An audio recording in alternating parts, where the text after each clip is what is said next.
from the new battleground.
Hey, it's Chronologically Gaming, the only channel that's perpetually retro because we're playing every video game in order of release. Currently playing all the video games released at some time in October 1982.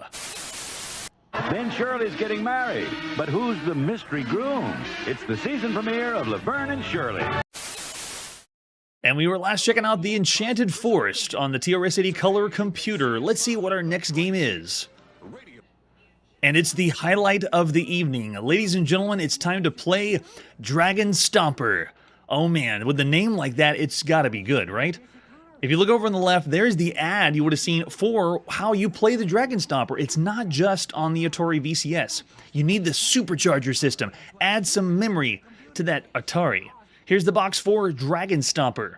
Oh, look at that.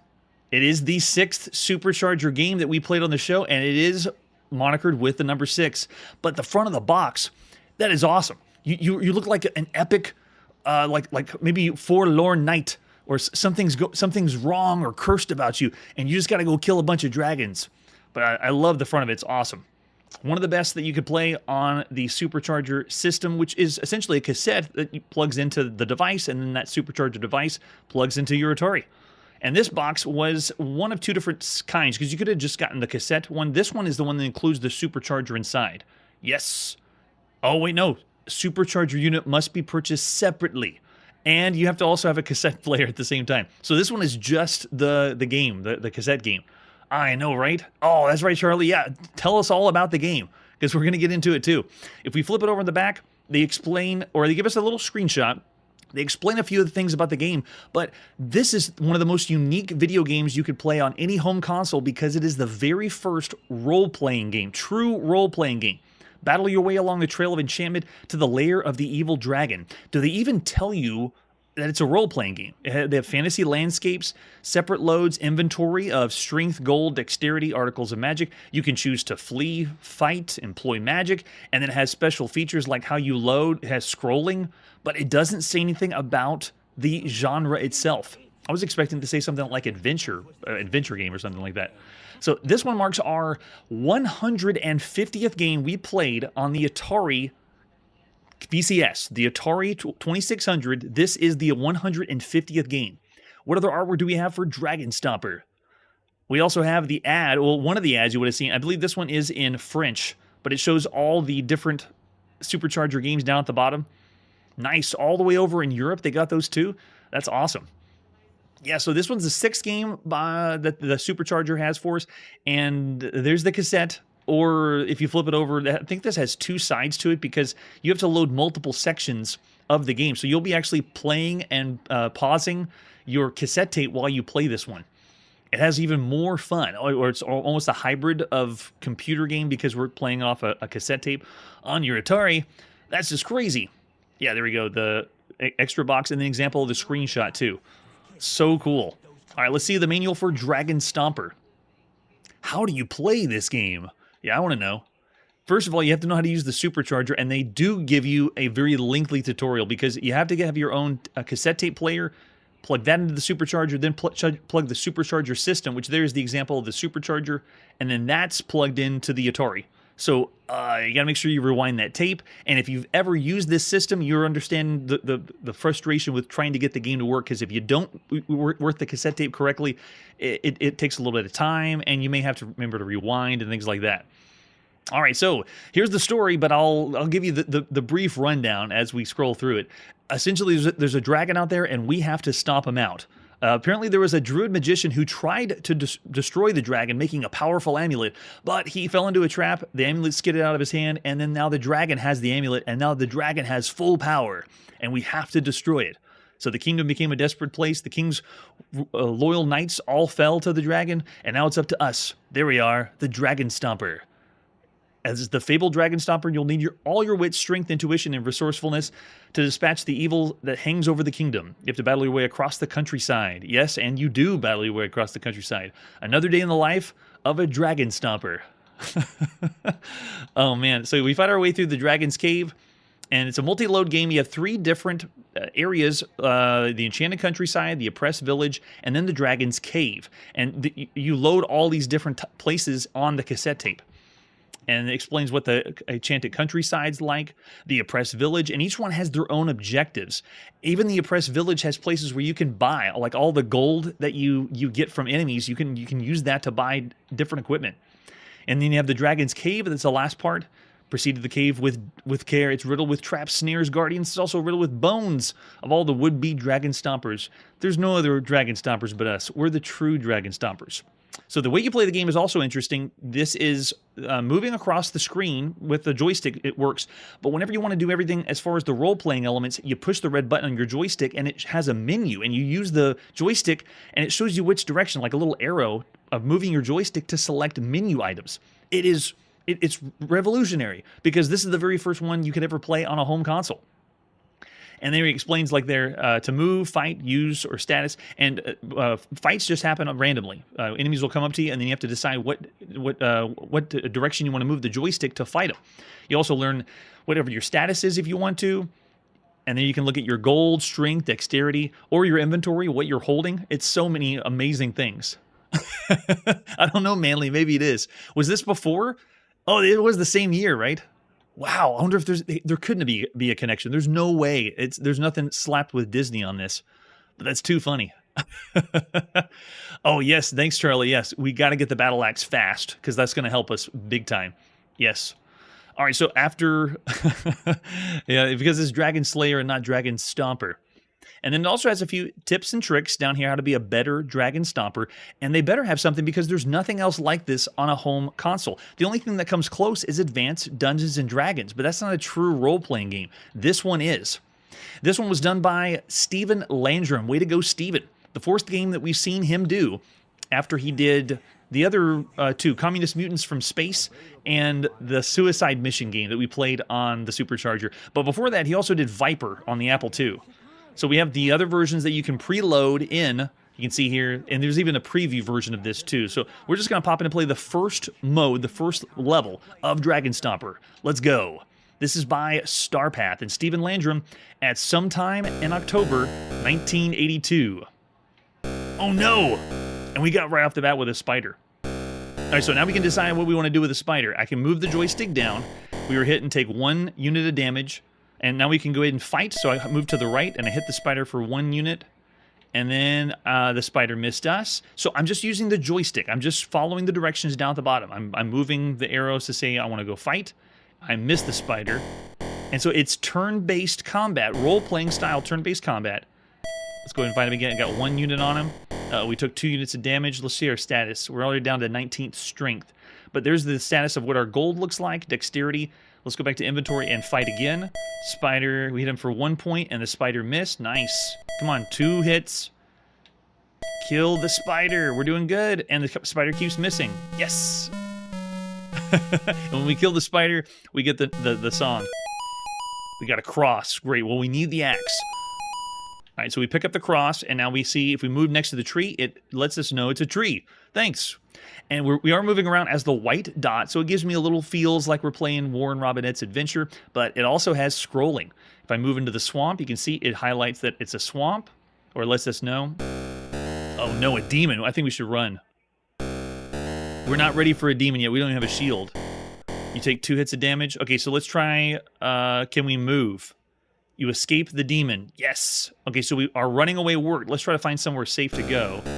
Okay, a snake. That'll work. So you can see how the random battles work. They just come up, but they actually give you a picture of what the enemy is that you're fighting. I know, right? I love the sound effect, too.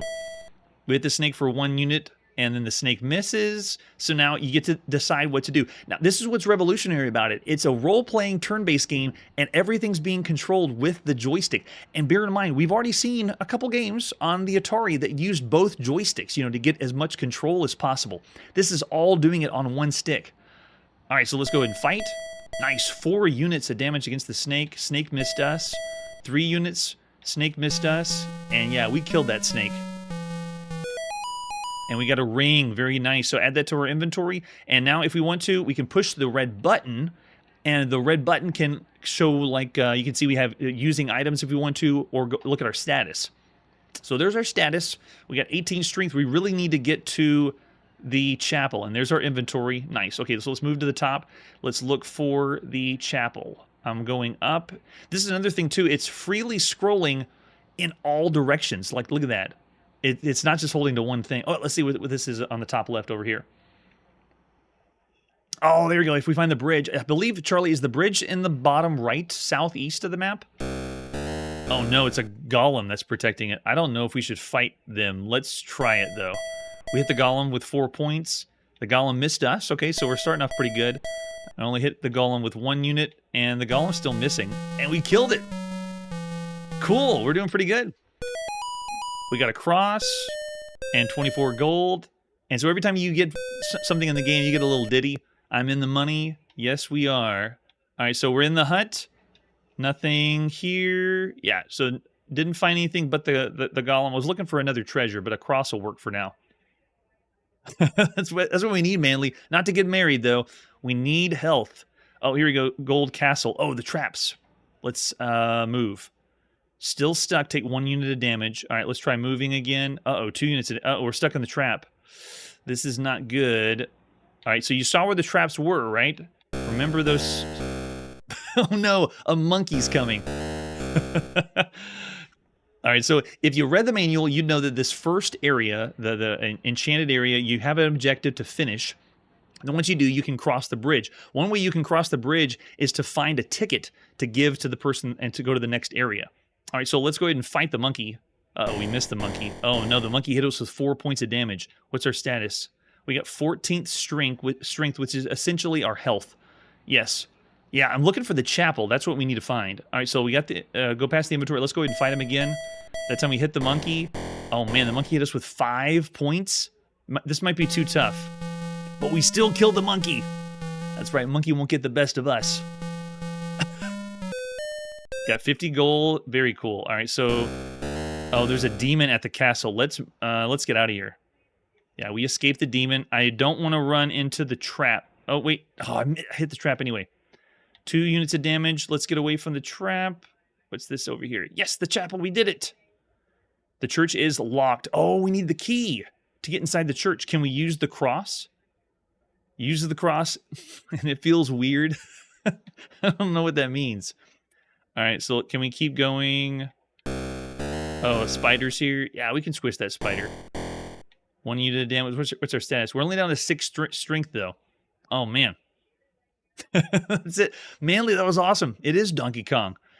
Who said you could show up in DragonStomper? Maybe it's just because he's in every video game now. So we missed the spider. And again, I'm doing all this with just the Atari VCS joystick. It's so intuitive. It actually gives me feelies of Alibaba and the 40 Thieves, the one we played on the Atari home computer. Way ahead of its time. Stuart Smith, I believe, did that one, and it's really, really good. We got how many? 3 strength left. All right, we better get a good hit. Ready, and go. Uh-oh, 2 units of damage. This is it. Uh-oh. And we are dead. Total gold, 474. It wasn't as crazy death as what we've seen in other role-playing games here on the show. It wasn't that bad. And they give us a song whenever we die. That's so nice. So this is the very first RPG you could play on a home console. And to put in perspective, on the home console, this is the 479th game that we played across all home consoles. So out of 479 games, here's the first one that's an RPG. And since the beginning of Chronologically Gaming, this is the 87th role-playing game. So all those role-playing games we've been checking out on the show, we got to reset. So all the role-playing games we've been checking out, those have all been on home computers. Nothing on...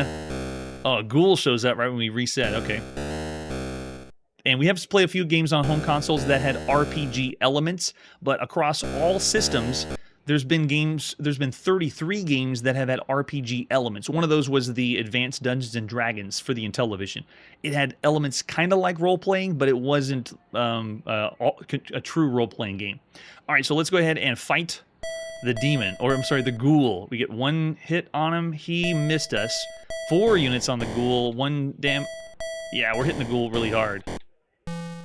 Nice. Okay, let's see if we can find that axe. And if we do find the key, then the enemy drops are random. So whether you get keys or crosses and so forth, it all happens. Yeah, I like the sound effects. I love the gameplay. The 2D scrolling is extremely unique. We're even playing role-playing games on... Oh, a demon again. I'm running. 3 hits of damage. No, we're out of here. Yes, escape the demon.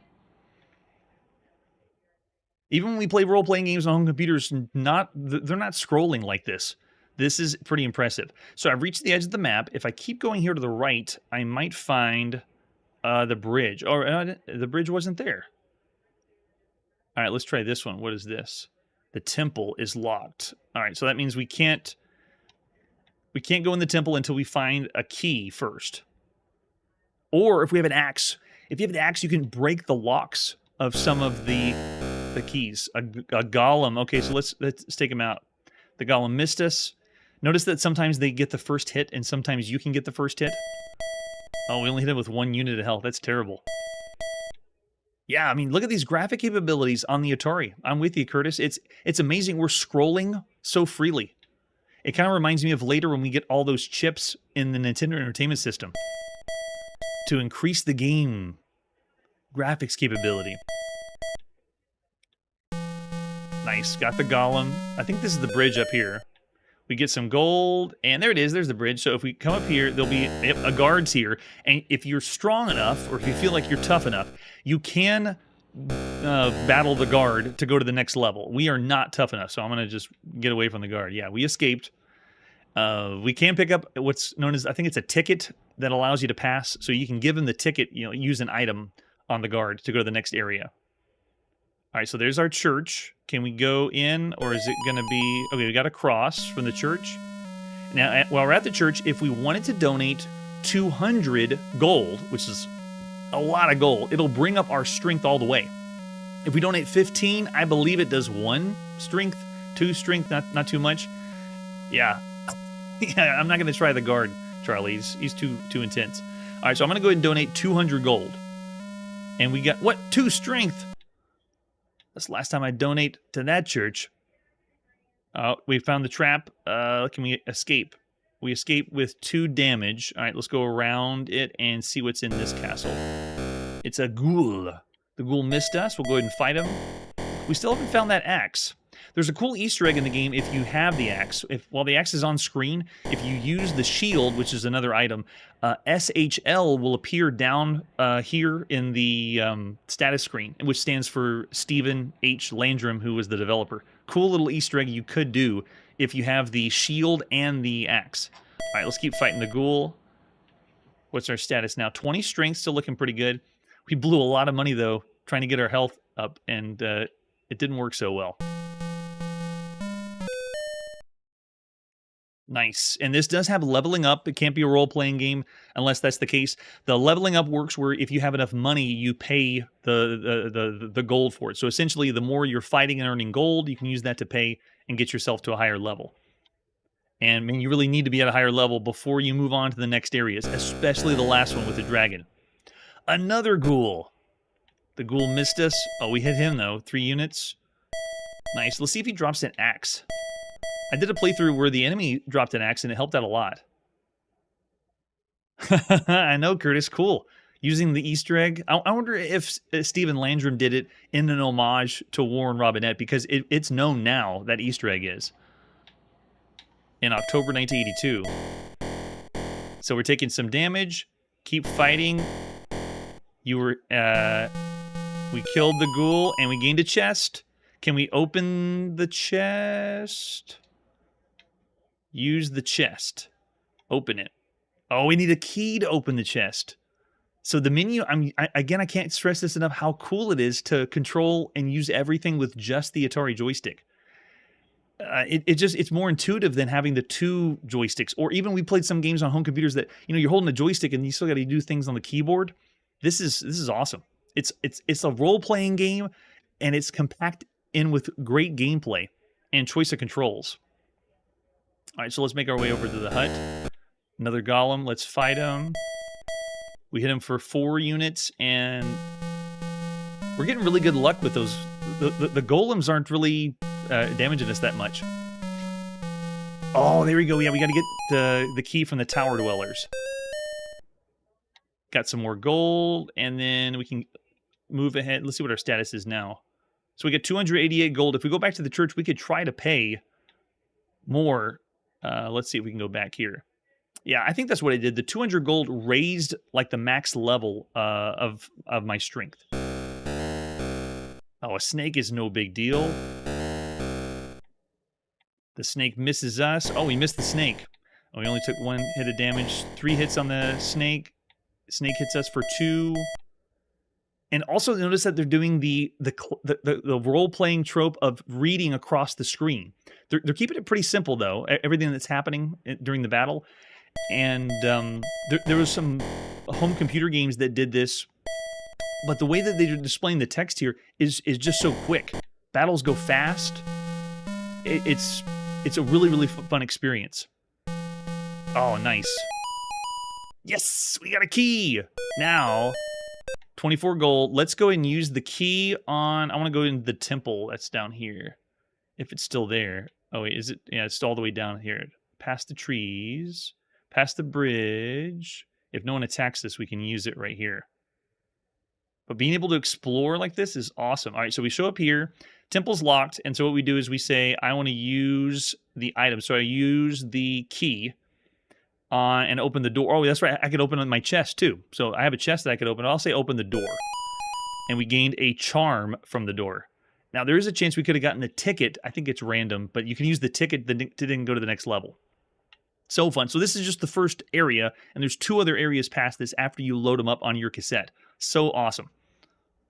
All right, there you go. That's a quick taste of DragonStomper, and you could play this a lot longer. I mean, the first role-playing game on a home console, you would have a blast. This one is very high marks for originality and also being the very first to ever do a role-playing game on a home console, but to do it well. It's a very well-done video game. Has lots of elements that most home consoles don't have, like this freely scrolling world or environment to explore. I mean, think of it. Even the adventure-style games by Warren Robinette were going flip screen, one to the other. This one's just all over the place. Oh, yeah, and it also has to be the audience mainly. That's true. I see the 4.5 out there. James is saying way ahead of its time. It is definitely way ahead of its time. Yeah, so this one, of all the games you could play right now on any home console, I'm giving it, yes, it is one of the best video games ever. It's too bad that it was part of this supercharger system, because if you didn't have the supercharger system, you would never have been introduced to this role-playing game. But I'm going to go even higher. I'm going to say 5. DragonStomper right now, I want to play this over almost every other home console game that we played up to this point, just because of the role-playing element, being able to be part of a world that usually you only could play on a home computer. 5 stars. Yes. Awesome. You, of course, saying 5 as well. That's a good point, Curtis. You can't play it unless you have the other hardware of the supercharger. I'm with you there. All right. Excellent, excellent game. After that, what is next? Next, we're on the TRS-80 color computer again. This is Donkey Monkey. Donkey Monkey, what kind of game could that be? Let's find out. Here's the ad you would have seen in, I'm guessing, Rainbow Magazine. There shows Donkey Monkey with a couple of screens. Oh, there we go. Donkey Kong again. Would you get sued for calling your game Donkey Monkey? It sounds pretty close to all the games we've seen up to this point. This marks our 145th game we played on the little Coco that could. There's a screenshot of what the game's like. Let's pop in and play some Donkey Monkey. This is by Harvey Brofman, developed by Intel Electronics at sometime in October 1982. And this one is the very first. Harvey, way to go, Harvey, and Intel Electronics, very first game we've ever seen by them. All right, we're going to load this one up and play, obviously, Donkey Kong. But what kind? You're playing on the home computer that has the best way to play Donkey Kong right now at home. And it's machine language, so this is going to run fast. That's right, Curtis. It is not Donkey King. We'll see what happens. All right, ready, and go. Yes. Ooh, notice 83 as the release date, or copyright here, but no, you're able to get this before 83. We get a song that plays. Oh, and I don't know if you can see over here. There's a little Mario in the corner, while that totally looks like Donkey Monkey in the bottom left corner. Oh, thanks, Curtis. Yeah, I'm going to keep it as is. All right, let's go ahead and push the jump button. The song just kept going. Nice. Beethoven. And we got to wait the whole time while Donkey Monkey climbs the ladder. Oh my goodness. Donkey Monkey is cooler than Donkey Kong. He can play the piano. He's like a sideways smile. Pop the rivets. Can you save the kidnapped girl? By Jove, we've done it many times. All right, so we're in. Playing as, I don't even know who the character is. We know who Donkey Monkey is, but who is this? It's off-brand Mario. The first level is the Rivet stage of Donkey Kong. And man, oh man, whoa, wait a second. Wait just one cotton picking minute. Look what I'm doing. This is so rare. I'm able to switch my direction in midair. There's only one other video game I can think of that allowed me to do that. So look, I can pop the rivet and then pop back the other direction. That in itself, look at this. That's like game changing. I feel like I have tons of control. Like even one of the best controlling is that a blowtorch? I don't know what I was holding, but it didn't do anything. It didn't do anything like the hammer, and I'm dead. Oh man, definitely Curtis. That's what sets this one apart. Donkey Monkey may look kind of derpy, but look at that. I can pop a rivet and then go the other way, right up the ladder again. Okay, let me figure this one out. Is there another action button I'm missing? Oh, sweet. What? How did he take me out? All right, I figured it out. It's not an automatic hammer or an invincibility like it is with Donkey Kong.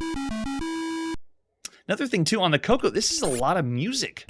Donkey Monkey knows how to party. There's more tunes than we usually play.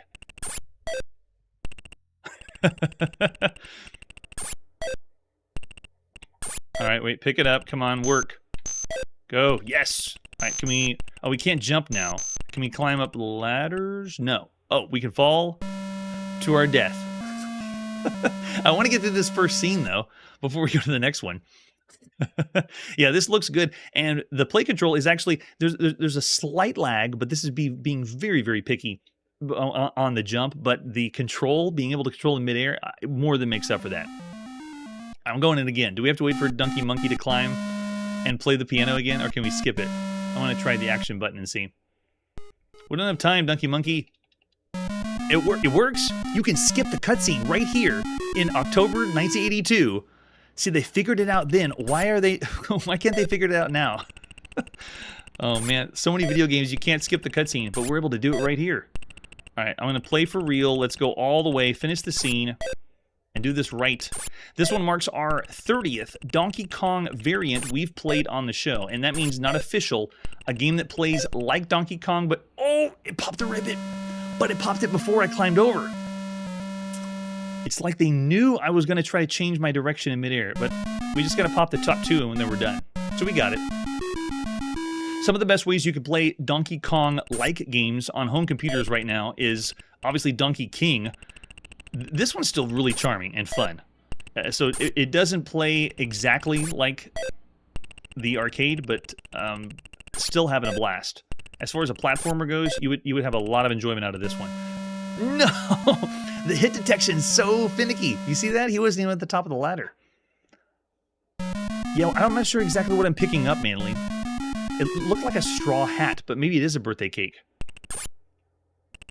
Or maybe it's a ice cream sandwich? Isn't this great, this era of gaming where you don't know exactly what's happening, and you have to guess? I love it. All right, here we go. We are going to take you out. Yes. And we are not going to walk over the rivets. I'm just going to hang out here and get a lot of points. There we go. Playing it safe. The enemies keep reappearing, though. So besides Donkey King, you can also play Miner 2049er. It's available on both the Apple II and the Atari home computer. Okay, here we go. Now, can we jump? We can jump and die. They move really, really slow. So you have to time it almost perfectly. I'm still having a blast. Even though it's game over, I want to continue to play and learn the game mechanics, the jump physics, and so forth. So Donkey Monkey is fun. It is a lot of fun. And bear in mind, we played a lot of good ones, like Cannonball Blitz is also out there, and then the one we played just recently, on every system you could play it on. Canyon Climber is another really good one. And then Candy Factory is another good one on the Atari home computer. Skip it! Yes! It looks like we cannot save the kidnapped girl. We just die. That's right, Hunter. I wonder what I get for picking up... By the way, the girl isn't even on the screen. So, I'm not picking up her umbrella. It's someone else's umbrella here. All right, I don't think I'm going to go for the blowtorch. Fire extinguisher? Your guess is as good as mine. Oh, maybe I'm going to go for it now. Look how many enemies are up there. We're taking them all out. Nope, stay away. Hit detection's tight. Back, you savages, back. Yeah, so this has the similar number of levels as another game we played called Fast Eddie. That was on the Atari home computer and Commodore 64. But this one I feel like has more to it than this. It's great. Still fun. Oh, watch out. But you can see where the clunkiness comes in. How am I going to get... Look at also the artificial intelligence. Like, look at how quickly they come after me. They're honing in on my position.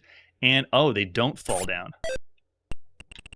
Wow, see that? As soon as I jumped in midair, you have to be on your game. No, the umbrella is just an item, kind of like it was in Donkey Kong. That would make too much sense, but to have 2 power-ups in one game, Manly, you're asking too much. Video games can't do that. You have to have only one. And ours is a whipped cream blower. Nope. Oh, it didn't work. My little juke method failed for me. Okay, let's try it again. I like that, though. Grabbing the rivet and then coming back where you came. Oh, how did that work? I don't know. All right, can we make it? Quick, quick, quick, quick, quick. Oh, no, I picked it up. Oh, I'm stuck here now. Whoa, see how long that took him out? So, yeah, there's little things that you may, nitpick with the hit detection and so forth, but it's still a lot of fun. All right, let's go up here. We have so many enemies following us. Look at this. All right, quick. If I go down, quick. No, no. Am I stuck here forever? I think I am. What happens if I touch Donkey Monkey? You die. Oh, yeah. And that's true, Curtis. The second screen, which looks like we may not get to it, but the second screen is a combination of the elevator and barrel screen. So it looks more like Donkey Kong. Oh, man. Yeah, this is a blast, though. All the rivets came back. The enemies are relentless. They're following my every move. I'll just say... Oh, and you see the hit detection? I have to think ahead. Not even getting close to the enemy would be a smarter idea. Yikes. All right, so you know the stats. You know what's out there. What you could be playing. Donkey Monkey has lots of charm, but it has faults that throw it behind everything else. I still would say of all the games you could play, it's a little bit better than like Fast Eddie. It has more charm than Fast Eddie, which is around the average range, but it doesn't have hold a candle to all those really good ones I mentioned before. So I'll say of all the games you could play right now on any home computer, Donkey Monkey is a 3.5. Manly's even going high as 4. Fantastic. I see 3.5s. James is saying 3.5 to 4. Yeah, 4 actually sounds good for this one. Yeah, because of the other ones that are out there, and because this has some things that are harder to forgive. I'll say it's still above average, but not up to snuff with everything else you could play. Really, really fun, though. That's awesome. All right, it's time to put the video game playing on pause, or hit the break key. Poke that game and see what you can get out of it. Thanks so much again, Curtis, for helping me out getting a few of the scripts on the other game before. We're going to continue playing every video game in order of release on handheld, arcade, console, and on home computer, or as many as we can. Next time on Chronologically Gaming, we bring a holy hand grenade to battle with a dragon, an evil bunny, and we are searching for the Holy Grail. Maybe we'll see the knights who say, "Nee!" And that's it for today, and like I always say, if only some of us would level up in real life. Hey everybody, thanks for checking out the channel and joining me on my quest to play every single video game in order of release. We'll be streaming live every weekday at 9 p.m. Central, so join us and let us know if we missed any games along the way. This video would not be possible without Launchbox, RetroArch, and MAME. Tell all your friends there's some crazy guy named Chronologically Gaming trying to play every single video game. We have links down below that'll send you to places like our Discord and Patreon, and one that says all the video games we've ever played. If you go there, it's a list of everything, and you can click right to the game you want to see. Chronologically Gaming is the name to look for. We are perpetually retro, and we will catch you next time.